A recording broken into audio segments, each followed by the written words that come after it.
aad muhiim ah waan dhageysanay maalmahan baan arkay xisbiyada waxay ku wada hadlayeen iyo komishinka kulli anigu saas sheegtay la taliyaan wahay madaxweynaha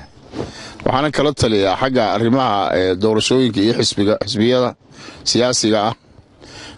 talooyin waan u gudbiyay madaxweynaha waa hogaamiyay qaranka dalka wixii wax go'aan laga gaarayo ama wax laga qabanayo waa halkii ku dhamaanaysay laakiin dibaarman waliba shaqo leeyahay gaar ah hawlo doorasho marka laga hadlo waxa ku shaqeeya guddiga madax bannaan doorashada oo 7 xubnood doorashooyin badan oo soo qabanay baa jiray marka waxaan ku talinayaa anigu aan kula talinayaa cidii qusayso gaar ahaan 3 xisbi iyo komishinka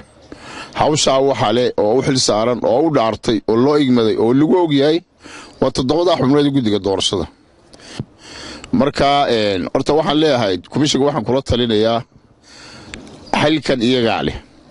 waxa laga doonayaa go'aan adag inay qaataan waxa laga doonayaa go'aankoodaas inuu ku salaysnaado cadaalad inuu ku salaysnaado inta hadaad ku shaqeyso runtii ilaahay uu ku garab galay walad guuleysanaysa marka waxa kula talinayaa guddiga doorashada xilka koowaad idinka leh go'aanka idinka leh doorashada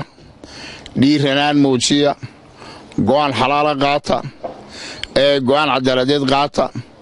waxa weeyaan ummaddu haday doorashada ku xumaato waa qof maskaxda ku xumaato kale dal yaro waxaan leeyahay soo koraya dhaqaale xumo hayso abaarahayaan marka waxa weeyaan maanta uma baahnin muran iyo inaynu maaragtay aynu waxdana isku turtuuro waxa weeyaan guddiga doorashadu go'aan ha gaaro go'aanka ay gaadhaan cidda ay qusayso madaxweynuhu kookay u gudbiya madaxweynaha iyo hay'adaha kale sharci dejinta labada gole guriga odayaasha ba guurtida iyo baarlamaanka labada aqal ee baarlamaanka iyo xisbiyada ku yeena loo shaqeynay waxaan maqlay 3 xisbi ka soo taliya war waxaan leeyahay 3 xisbi ka daaya 3 xisbi go'aanka male 3 xisbi go'aanka male waan ku celinayaa waxa leh guddiga doorashada leh 3 xisbi waxay guddiga doorashada hortooda in loo waayeel hortiisa caana loogu barxaa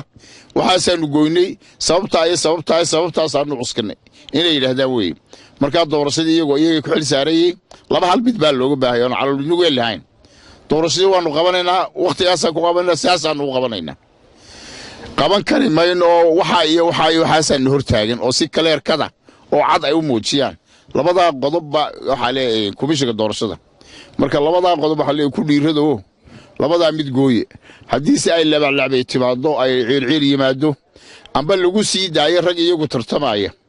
oo 3 nin oo maartay waxaan arkayay anigu ma dhaliilay runtii waa mas'uuliin nin waliba hal madaxweyne doonaya dalka madaxweyne ku noqdo inay gujo nimanka kale ku yar gujinay isku tuuraya